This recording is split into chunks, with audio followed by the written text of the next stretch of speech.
John Cena, look at Cena, watch Cena, right hand, Cena with a chain to the skull.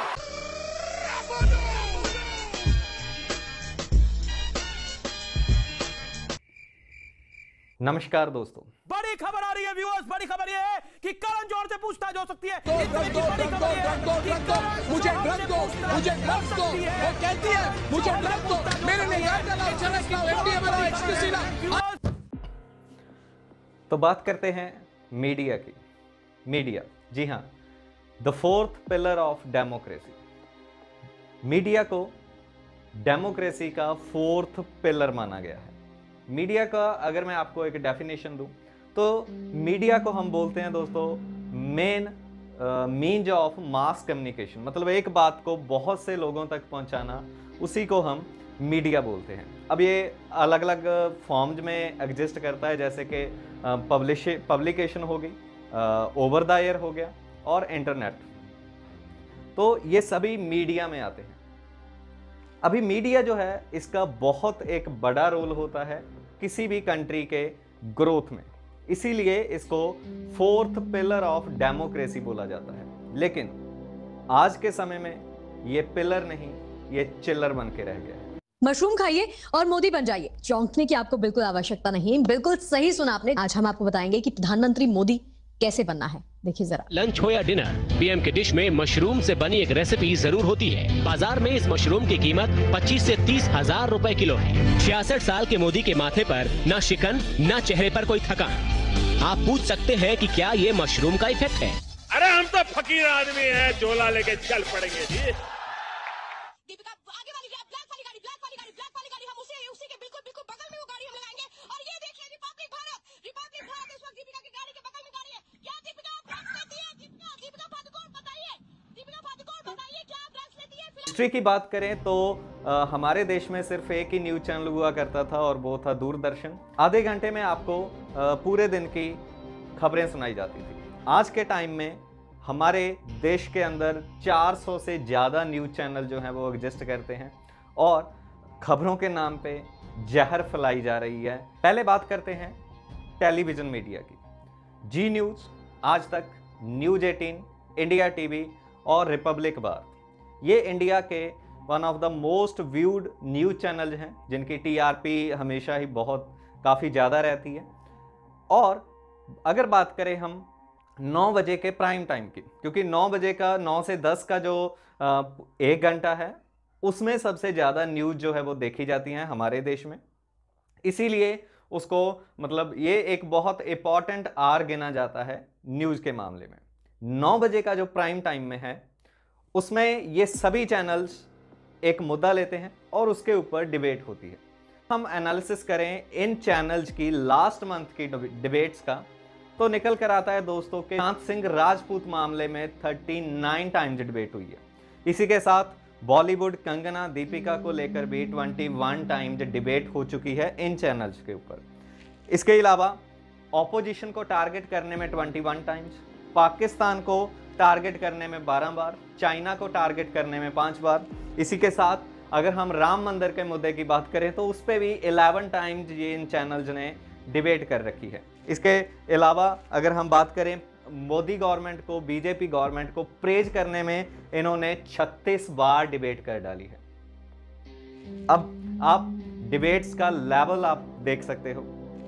और बड़े दुख की बात है दोस्तों कि इस प्राइम टाइम के अंदर आपको कहीं पे भी कोई एजुकेशन का मुद्दा, कहीं पे भी आपको कोई हेल्थ का मुद्दा, अनएम्प्लॉयमेंट का मुद्दा, फार्मर प्रोटेस्ट का मुद्दा, ऐसे ही पेट्रोल प्राइजेस जो हाइक हो रहे हैं उनका मुद्दा, इकॉनमी जो बिल्कुल गिरी पड़ी है हमारे देश की उसका मुद्दा, इनके ऊपर आपको कोई भी डिबेट जो है वो देखने को नहीं मिलती।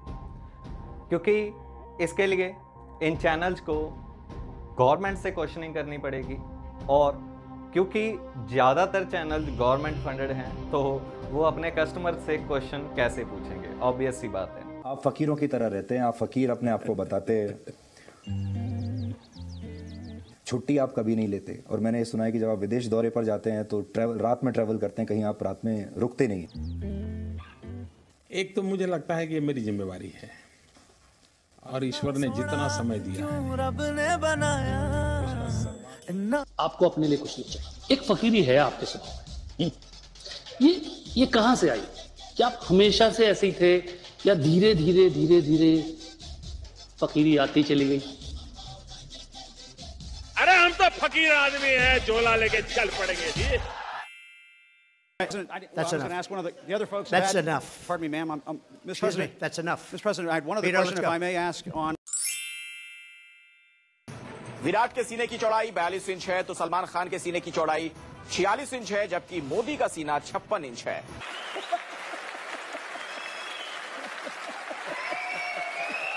कभी कभी लगता है कि अपुन ही भगवान है। और ऐसा उनको दोस्तों करना भी पड़ता है। हमारे देश में गवर्नमेंट ने इस कदर अब मीडिया पे अपना जो दबदबा है वो बनाया हुआ है कि जो जर्नलिस्ट सच्चाई को सामने लेकर आते हैं, बहुत थोड़े ऐसे जर्नलिस्ट होते हैं जो सच्चाई को सामने लेकर आते हैं, गवर्नमेंट से क्वेश्चनिंग करते हैं। गवर्नमेंट जो है वो उल्टा उन्हीं के ऊपर केसेस जो है वो डाल देती है। इसकी बहुत सी एग्जाम्पल आपको मिल जाएंगी। मैं कुछ रीसेंट एग्जाम्पल आपको बताता हूँ।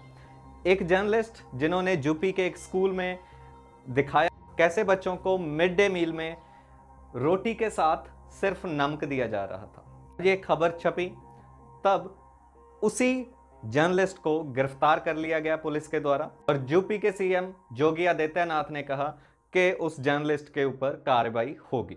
ऐसे ही जून 2019 में एक जर्नलिस्ट ने दिखाया कि कैसे ट्रेन जो है वो उनकी डीरेलमेंट्स की जा रही हैं।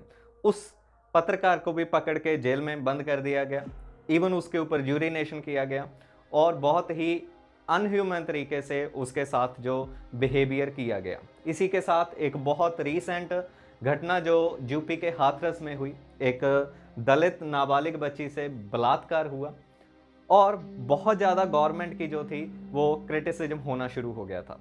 तो गवर्नमेंट ने उसी परिवार के ऊपर एलिगेशन जो है वो लगाने शुरू कर दिए और न्यूज़ चैनल जो हैं वो भी इस चीज़ में गवर्नमेंट का साथ देते हुए नजर आए।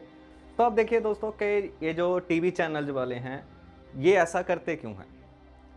इसका रीज़न ये है कि इंटरनेट आने की वजह से इन चैनल्स को देखना लोगों ने कम कर दिया, बंद कर दिया था ऑलमोस्ट, तो उनको पैसा बनना बंद हो गया। अब जो मेनली उनको जो कमाई होती है इन चैनल्स को वो होती है प्राइवेट एडवर्टीजमेंट से, और प्राइवेट एडवर्टीजमेंट तभी आएगी जब आपके चैनल की टीआरपी जो है वो बहुत अच्छी हो। तो उस टीआरपी को बढ़ाने के लिए ये वाले जो चैनल जो हैं ये तरह तरह के तरीकों का सहारा लेते हैं और उनमें से एक तरीका है डिबेट्स। जी हाँ, प्राइम टाइम में जो डिबेट्स हैं वो डिबेट ना होकर एक सर्कस सी बन चुकी है। इन चैनल्स ने उन डिबेट्स को सर्कस बना दिया है।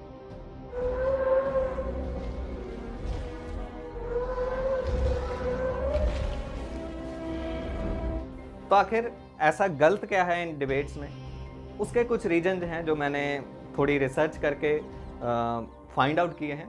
पहला रीजन है चॉइस ऑफ पैनलिस्ट। जो पैनलिस्ट बिठाए जाते हैं डिबेट के लिए, तो ये यकीनी बनाया जाता है कि जो पैनलिस्ट हैं वो कुछ थोड़े एक्सट्रीम लेवल के कैंडिडेट हों, जो तीखे तीखे बोल सकें, अच्छी खासी कंट्रोवर्सी कर सकें, क्योंकि जब कंट्रोवर्सी होगी तब टीआरपी जो है वो बढ़ेगी ही बढ़ेगी चैनल की। हमारी आन पे चोट पहुंची है, तभी हमने तलवार बाहर निकाली है। देखिए कहां पहुंची है आपकी आन? नहीं, दीपिका पादुकोण खुलेआम बोल रही है पिक्चर रिलीज होगी, कोई रोक नहीं सकता। तो क्या वो प्रधानमंत्री से बड़ी है? 91, 92, 93, 94, 95, 96, 97, शिशुपाल, बैठ जा मौलाना, बैठ और सुन।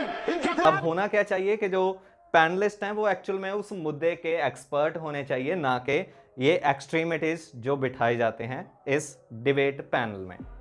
सेकंड जो है साइज ऑफ पैनल। अब डिबेट के नाम पे ऐसा नहीं है कि आप पूरी दुनिया को बुला लो अपने स्टूडियो में। कम से कम मैंने जो आम डिबेट्स देखी हैं, कम से कम 6, 7, 8 कैंडिडेट्स होते हैं डिबेट के लिए। अब आप खुद सोचिए कि एक आवर में क्या आप 7-8 कैंडिडेट्स को बनता हुआ टाइम दे पाओगे? कभी नहीं मिलता। तो ये एंकर्स जो है न्यूज़ चैनल के एंकर्स करते क्या है कि जिन व्यूज़ को वो खुद सपोर्ट करते हैं उन कैंडिडेट्स को वो ज़्यादा टाइम दे देते हैं। तो ये जो डिबेट्स हैं वो एक्चुअल में बैलेंस्ड नहीं रहती देते हैं। आप आज बताइए, जितने न्यूज़ार के व्यूअर्स हैं, तो आप कह रहे हैं कि धर्मनिरपेक्षता सेक्युलरिज्म अब आप बोल रहे हैं। आपने 4 मिनट बोला, मुझे 2 मिनट जरूर दीजिएगा। आपका समय शुरू हो गया है अब। Prakash ji, you know Home Minister has also given reference. What? Now what is the meaning of Dharmnirpeksh? Is the Sansad has become Dharmnirpeksh? No. Second thing. No, wrong. One second. No, Sudhanshu Trivedi. But you lost. So give up. Balanced debate की बात की मैंने।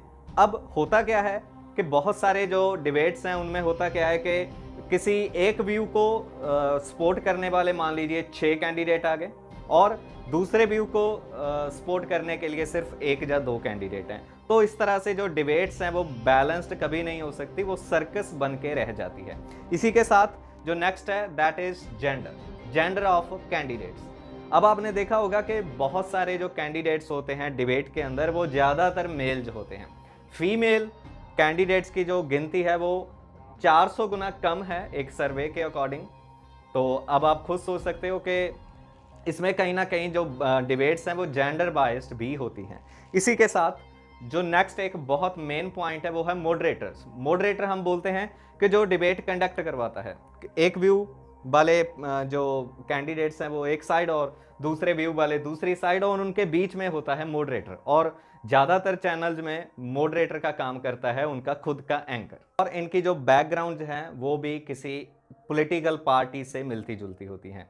ऐसे ही उनकी जो ideology है वो भी किसी एक पर्टिकुलर पार्टी से मेल खाती है। तो वो जो डिबेट है वो कभी भी इम्पार्शियल नहीं हो पाती, वो हमेशा पार्शियल रहती है, जो आज तक हम लोग देख रहे हैं। That Mr. Modi is a great man, he wants to do the great things, but the country is not ready for the greatness yet. अब टीआरपी यानी अगर ये लोग एजुकेशन या फिर वो उन मुद्दों की बात करें जो कि हमारी जनता के लिए इंपॉर्टेंट हैं, उनके पास टीआरपी नहीं आती। ये भी एक कड़वा सच है कि हमारे लोग वो चीज़ें देखना ही नहीं चाहते जो उनके लिए इंपॉर्टेंट हैं। हेलो, देखिए हम आपके सामने खड़े होकर आपको बेवकूफ़ बना रहे हैं और आप बेवकूफ़ बन रहे हैं। क्यों बन रहे हैं? क्योंकि आप ये नहीं पूछ रहे कि आपका बच्चा जिस कॉलेज में गया है वहाँ पे 10 साल से टीचर क्यों नहीं है। आप ये नहीं पूछ रहे हैं कि एक अच्छे कॉलेज की इतनी कमी क्यों है। वो देखना क्या चाहते हैं?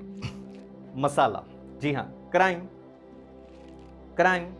सिनेमा, क्रिकेट, रिलीजन, ये कुछ चीज़ें हैं, कुछ टॉपिक्स हैं जिनको ये चैनल वाले पकड़ के रखते हैं, जिससे उनकी टीआरपी जो है वो बढ़ती जाए।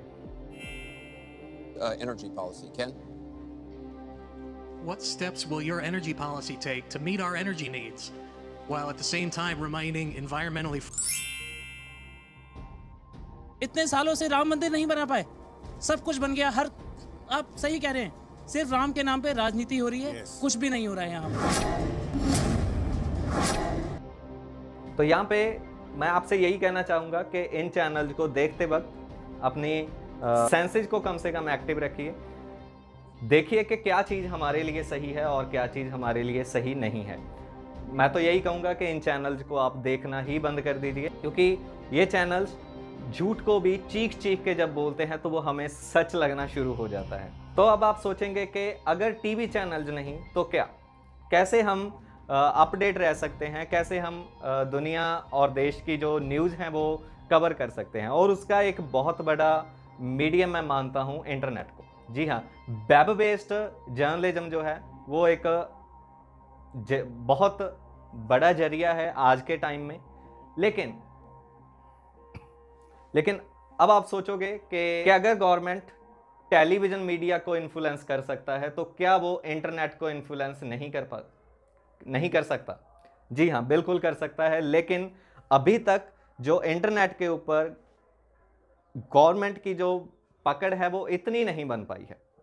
बहुत से देश हैं, जैसे चाइना की अगर हम एग्जांपल ले लें, चाइना इस मामले में बहुत ज़्यादा सख्त है। वहाँ पे जो इंटरनेट सेंसरशिप है वो बहुत ही ज़्यादा तगड़ी है। उस सेंसरशिप को बोला जाता है great fire wall of China. जी हाँ, ग्रेट वॉल ऑफ चाइना नहीं, great fire wall of China. जी हाँ दोस्तों, आप हैरान हो जाओगे कि चाइना के अंदर गूगल, यूट्यूब, फेसबुक, इंस्टाग्राम ये कोई भी आप एक्सेस नहीं कर पाते। के इंस्टेड आपको इनके counter parts, Chinese counter parts देखने को मिल जाएंगे। जैसे व्हाट्सएप की जगह आपको वीचैट वगैरह मिलते हैं, गूगल की जगह बाइडू है। चाइना की गवर्नमेंट का अपने कंट्री में इंटरनेट के ऊपर पूरा कंट्रोल है। अगर गवर्नमेंट चाहती है कि कोई चीज़ आपको ना दिखाई जाए, पब्लिक को नहीं दिखानी है, तो वो इमीडिएटली बैन कर देती है। जी हाँ, यहाँ तक कि इंटरनेट के ऊपर आप चाइनीज गवर्नमेंट के अगेंस्ट एक वर्ड भी नहीं बोल सकते। कुछ ऐसे कीवर्ड्स हैं जो बाय डिफॉल्ट डिसेबल्ड हैं इन इंटरनेट इन चाइना। यहाँ तक कि चाइनीज गवर्नमेंट जो है वो अपनी हिस्ट्री बदलने में लगी हुई है। जी हाँ, this is strange but true. जैसे कि फॉर एग्जांपल मैं अगर आपको बताऊं, अगर आप चाइना के गूगल मतलब बाइडू पे सर्च करो 1989 तियाननमेन स्क्वायर प्रोटेस्ट, तो आपको कुछ भी दिखाई नहीं देगा। और वहीं पे अगर गूगल पे आप सेम चीज़ सर्च करोगे तो आपको पूरी की पूरी हिस्ट्री वहाँ पे उसकी मिल जाएगी। तो मतलब क्या है कि चाइनीज गवर्नमेंट नहीं चाहती कि चाइना के लोगों को इन प्रोटेस्ट के बारे में कुछ पता चले। अगर लोगों को इन डेमोक्रेसी प्रोटेस्ट के बारे में पता चलेगा तो डेफिनेटली वो आवाज़ उठाएंगे, और उसी आवाज़ को दबाने के लिए चाइना में जो इंटरनेट एक्सेस है वो बहुत ज़्यादा लिमिटेड है और पूरी तरह से सेंसर्ड है चाइनीज गवर्नमेंट के द्वारा। यही नहीं, चाइना गवर्नमेंट ने लाखों हजारों लोग सिर्फ इसीलिए बिठा रखे हैं ताकि वो लोगों की कॉल को ट्रेस करें, ताकि अगर कोई गवर्नमेंट के खिलाफ बोलता भी है तो उसको ट्रेस किया जा सके और उसकी आवाज़ को दबाया जा सके। तो बहुत ही सीरियस कंडीशन में चल रहा है इस वक्त China in case of internet freedom. ऐसे ही आपको कुछ और एग्जांपल्स मिल जाएंगी, जैसे इराक और ईरान में BBC को बैन कर दिया गया है, पाकिस्तान में अल जजीरा को बैन कर दिया गया है। अब अगर हम बात करें इंडिया की, तो इंडिया में जो इंटरनेट की फ्रीडम की कंडीशन है वो इतनी ज़्यादा बुरी नहीं है, लेकिन रिसेंट कुछ समय से मतलब शिकायतें आनी शुरू हुई हैं कि जो इनके इंटरनेट प्रोवाइडर्स हैं वो रेडिट और टेलीग्राम जैसी साइट्स को उन्होंने बंद कर दिया है, क्योंकि ये काफ़ी इंडिपेंडेंट साइट्स मानी जाती हैं। जैसे रेडिट है, वहाँ पे लोग अपने क्वेश्चनिंग करते हैं, जहाँ पे कोई भी उनका आंसर जो है वो दे सकता है। यही नहीं, 2019 में इंडियन गवर्नमेंट ने व्हाट्सएप से ये कहा था कि आप अपने मैसेजिंग जो है उसको ट्रेसेबल कर दीजिए, क्योंकि हमें पता है कि इंडिया में फेक न्यूज़ जो है, र्यूमर्स जो है वो बहुत जल्दी फैल जाती हैं। तो इंडियन गवर्नमेंट का तर्क ये था कि हम ऐसी न्यूज़ को फैलने से रोक सके जो फेक होती हैं। अब ये कितना सच है ये तो हमें नहीं पता, लेकिन व्हाट्सएप ने इस चीज़ से पूरी तरह से मना कर दिया। उन्होंने बोला कि ये हमारे यूजर्स के लिए प्राइवेसी कंसर्न हो जाएगा, क्योंकि हमारे जो मैसेजेज हैं वो एंड टू एंड इनक्रिप्टेड होते हैं और उन्हें कोई भी थर्ड पार्टी और इवन व्हाट्सएप खुद भी नहीं देख सकता। तो इसका मेरे को ये लगता है कि इंडियन गवर्नमेंट जो है वो भी इंटरनेट के ऊपर अपना थोड़ा दबदबा रखना चाहती है, ताकि जो ऐसे कोई जर्नलिस्ट हैं जो सरकार के खिलाफ बोलते हैं उनको ट्रेस किया जा सके। और इसका इन्फ्लुएंस जो है वो दिखना भी शुरू हो गया है।